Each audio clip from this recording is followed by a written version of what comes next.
2023년 이제 교회 표가 하나님의 집을 지어라입니다. 너무 거창하죠. 하나님의 집을 지어라인데요.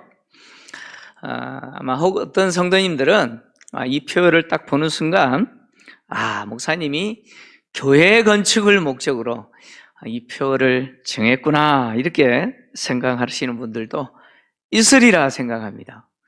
뭐 관계없다라고 할 수는 없을 것 같고요. 네, 관계가 있기는 합니다. 그러나 제가 이 하나님의 집을 지어라라고 하는 표현을 정하게 된 것은 단지 교회 건물을 짓기 위한 목적이 아니고 성전 공동체로서 우리 교회 공동체가 하나님의 집이기 때문에 그 하나님의 집을 짓자라고 하는 목적으로 이 표현을 정했습니다.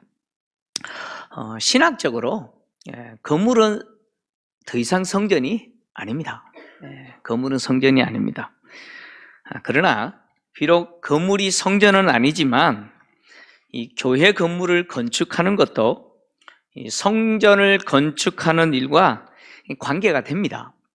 왜냐하면 성전된 교회 공동체는 반드시 공간이 필요하기 때문에 그렇습니다. 바울은 고린도 교회를 향해서 너희는 거룩한 성령이 거하는 전이다, 하나님의 성전이다 라고 했습니다. 이 고린도전서 3장 16절에서 17절인데요. 자, 한 목소리를 같이 읽겠습니다. 시작. 너희가 하나님의 성전인 것과 하나님의 성령이 너희 안에 계시는 것을 알지 못하느냐? 누구든지 하나님의 성전을 더럽히면 하나님이 그 사람을 멸하시리라. 하나님의 성전은 거룩하니 너희도 그러하니라. 아멘. 바울이 고린도 교회를 향하여 하나님의 성령이 거하시는 거룩한 성전이다 이렇게 말한 것은 두 가지 이유 때문입니다. 두 가지 이유 때문인데, 첫 번째 이유는 고린도 교회가 모이는 교회, 고린도 교회는 가정교회입니다. 가정에서 모였습니다. 고린도라고 하는 도시는 이방 신전들이 즐비한 곳입니다. 그래서 이 이방 신전들이 웅장하게 세워져 있는 도시가 고린도입니다. 고린도에는 최소한 26개의 이방 신전들이 있었다라고 알려져 있습니다. 그리고 고린도라고 하는 도시에서 숭배받았던 그 이방 신들이죠. 그 우상들은요, 아폴로, 아프로디테, 아스클레피오스, 아테나, 칼리니투스, 데메테르, 코레, 디오니소스, 아르테미스, 헤라 아크라이아, 헤르메스, 주피트 카피톨리누스, 포세이돈, 티케, 포르투나, 제우스, 이런 신들이 숭배받았습니다. 뿐만 아니라 여기에서 더해서 이시스와 같은 이집트 신들이죠. 이집트 신들까지도 그 고린도 도시는 신전을 만들어 놓고 숭배했습니다. 이처럼 고린도라고 하는 도시는 이 이방 신전들이 웅장하게 서 있는 그런 도시였습니다. 이런 웅장한 이방 신전들이 있는 그 고린도라고 하는 도시에서 세워진 고린도 교회는 가정교회에서 모였습니다. 근데 고린도 교회가 모이는 그 가정교회, 그 집은 이방 신전들, 그 웅장한 이방 신전들과 비교해 보면 초라하기 그지없습니다. 비교가 안 되죠. 너무 초라합니다. 그런데 바울은 이렇게 이야기합니다. 비록 너희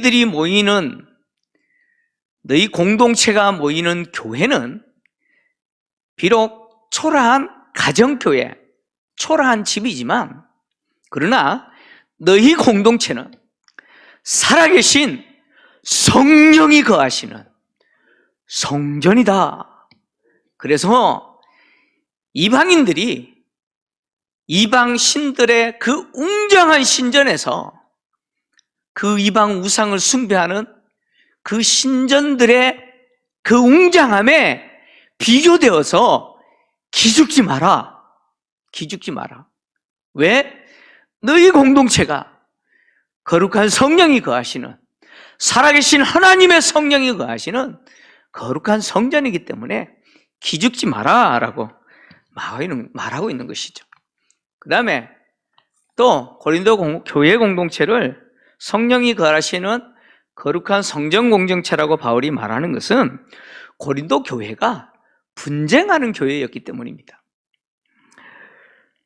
그래서 바울은 고린도 교회는 성령이 거하시는 거룩한 성전이기 때문에, 하나님의 성전이기 때문에 그 성전을 더럽히지 말라라고 경고했죠. 고린도 교회 공동체가 하나님의 성령이 거하시는 거룩한 성전이라는 사실을 알지 못하거나 아니면 이것을 거부하는 자들이 분쟁을 일으켜서 교회를 힘들게 만들고 있는 것이죠. 고린도전서 1장 11절에서 12절을 보면 이렇게 기록하고 있습니다. 같이 읽겠습니다. 시작. 내 형제들아, 글로이의 지편으로 너희에 대한 말이 내게 들리니 곧 너희 가운데 분쟁이 있다는 것이라. 내가 이것을 말하거니와 너희가 각각 이르되 나는 바울에게, 나는 아볼로에게, 나는 게바에게, 나는 그리스도에게 속한 자라 한다는 것이니, 고린도 교회는 나는 바울에게 속했다, 나는 아볼로에게 속했다, 나는 게바인 베드로에게 속했다, 나는 이도 저도 아닌 나는 그리스도에게 속했다, 이렇게 분쟁하는 교회였습니다. 성도들이 왜 이렇게 분쟁하느냐? 그 이유가 교회가 성전인 것과 그리고 성전인 교회 공동체의 주인이 하나님이심을 모르거나 그것을 부정하기 때문에 그런 분쟁이 일어난다는 거예요.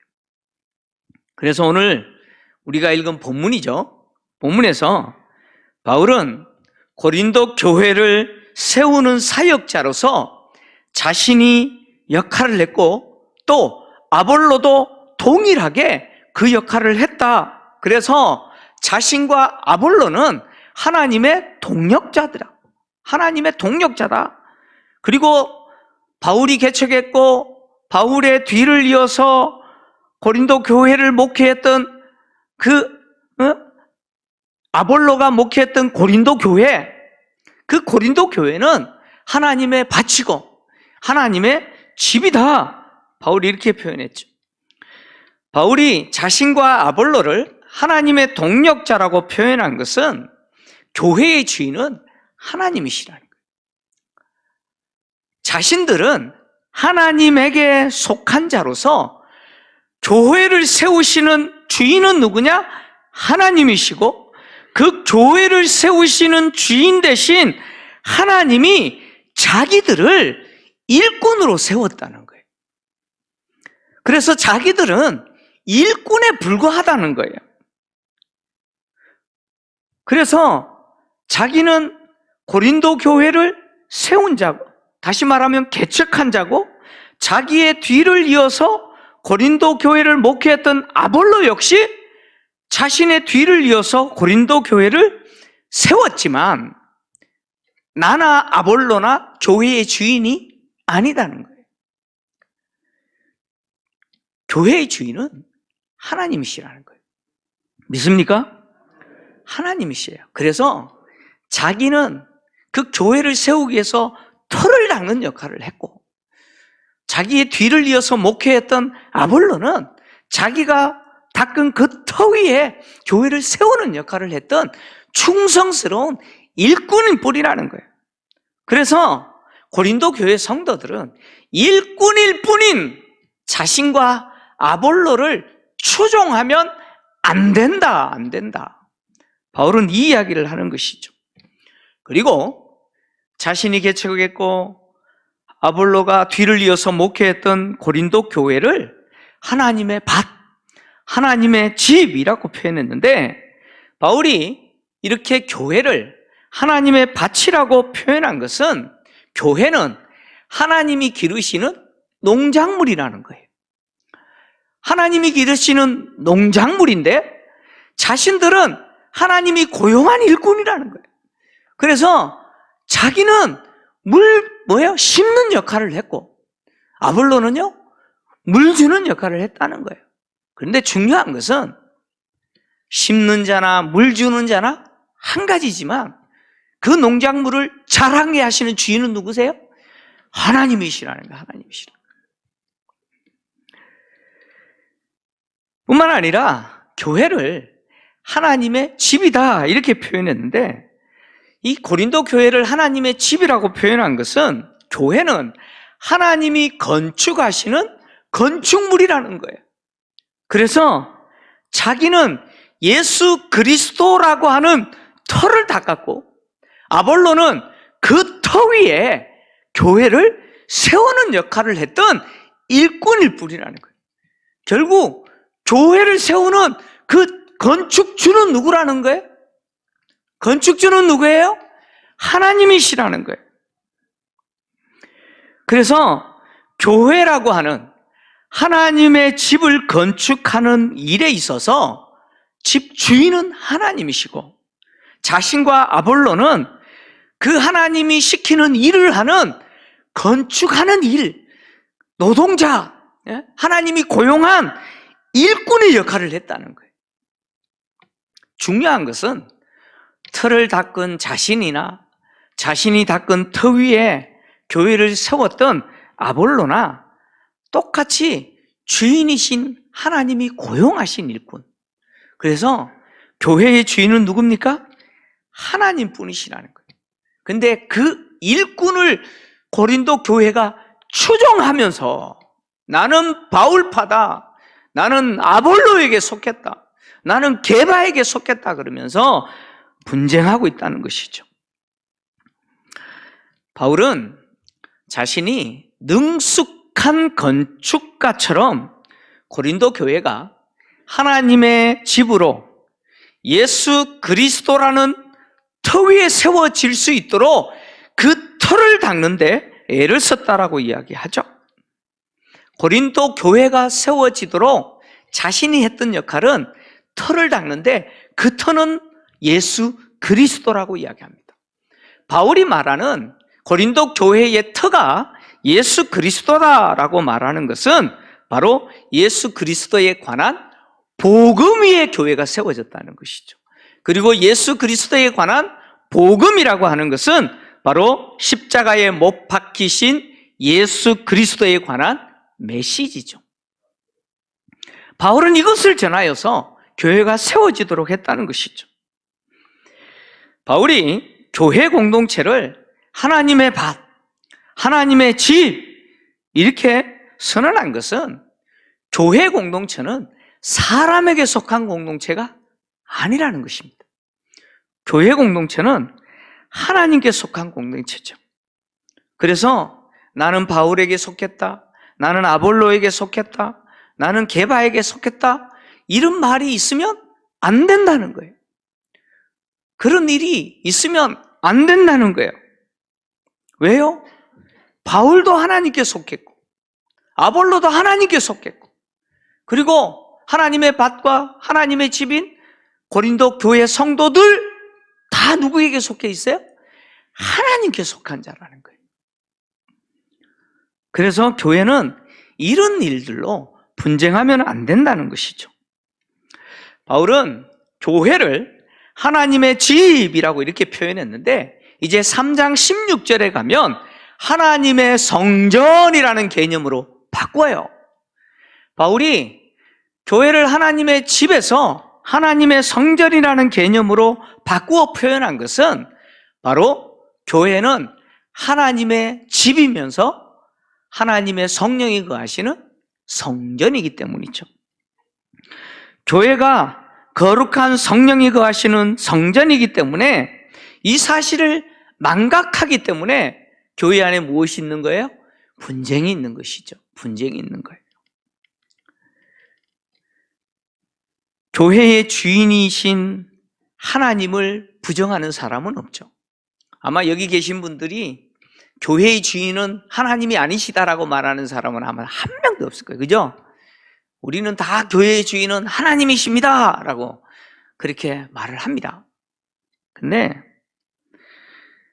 입술로는 교회 공동체가 하나님이 주인이시고 하나님께 속한, 그리고 하나님의 성령이 거하시는 거룩한 성전입니다 라고 입술로는 말을 하는데, 실제로 사역의 현장에 들어가면 마치 자신이 주인인 것처럼 그렇게 행세하는 사람들이 우리 교회는 없어요. 그런데 교회 안에 간혹 있어요. 간혹 있어요.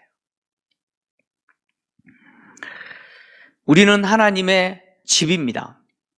우리는 하나님의 성전입니다. 믿습니까? 우리는 하나님의 집이고 우리는 하나님의 성전이에요. 또한 우리는 하나님의 집인 성전을 세우는 일꾼들이죠.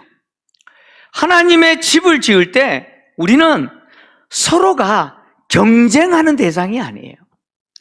우리는 서로가 동력하는 대상들이고 협력하는 대상들이죠. 함께 하나님의 집, 거룩한 성전을 세워가는 일꾼들이에요. 바울이 오늘 본문에서 말하고 싶은 내용이 바로 이것입니다. 바울은 자신이 하나님의 집을 세우기 위해 어떤 태도로 수고했는지 오늘 본문 10절에서 이야기하는데, 오늘 10절인데요 10절 우리 같이 읽겠습니다. 시작. 내게 주신 하나님의 은혜를 따라 내가 지혜로운 건축자와 같이 터를 닦아듬에 다른 이가 그 위에 세우나 그러나 각각 어떻게 그 위에 세울까를 조심할지니라. 아멘. 바울은 내게 주신 하나님의 은혜를 따라서 지혜로운 건축자와 같이 내가 하나님의 집을 짓기 위해서 터를 닦았다라고 이야기하죠. 바울은 자신의 실력으로 하나님의 집을 지으려고 하지 않았습니다. 하나님이 주시는 은혜를 따라서 하나님의 집을 짓기 위해서 애썼죠. 하나님의 집을 세울 때 우리에게 반드시 필요한 것이 뭐예요? 하나님의 은혜입니다. 하나님의 은혜. 하나님이 주시는 은혜는 우리의 마음과 우리의 생각과 우리의 또 기질과 우리의 성품까지 누구를 닮게 만드느냐? 하나님을 닮게 만들고 하나님을 따르게 만들죠. 그래서 그 은혜가 나로 하나님을 닮게 만들고 하나님을 따르게 함으로 하나님의 집을 짓게 만들죠. 그리고 그 하나님 주시는 은혜는 우리가 하나님의 집을 짓기 위해서 하는 모든 사역의 동기가 돼요. 그리고 그 하나님의 은혜는 에너지가 되죠. 그래서 하나님의 집을 짓기 위해서 반드시 우리에게 필요한 것이 뭐냐? 하나님의 은혜입니다. 그리고 바울은 지혜로운 건축자와 같이 터를 닦았다라고 이야기합니다. 이 지혜로운 건축자라고 하는 표현은 뭘 말하느냐면 집주인이 원하는 바로 그 집을 짓는 지혜를 이야기합니다. 내가 원하는 집을 짓는 게 아니고 집주인이 원하는 바로 그 집을 지을 수 있는 지혜를 이야기하는 거예요. 바울은 그 지혜로 하나님의 집을 짓기 위해서 터를 닦았다라고 이야기하죠. 우리는 하나님의 집인 성전을 건축할 때 내가 원하는 성전을 지으면 안 돼요. 하나님이 원하시는 그 집을 지어야 되죠. 하나님이 모세에게 성막을 짓게 했을 때 하늘에 있는 모형을 보여주시고 짓게 했죠. 그래서 모세가 하나님이 보여주신 그 하늘에 있는 모형을 보고 성막을 지었잖아요.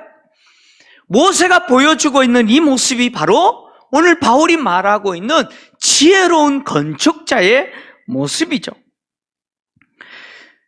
2023년, 내년은 이제 새롭게 맞이하게 될 2023년은 제가 부임한 지 10년째 되는 해입니다.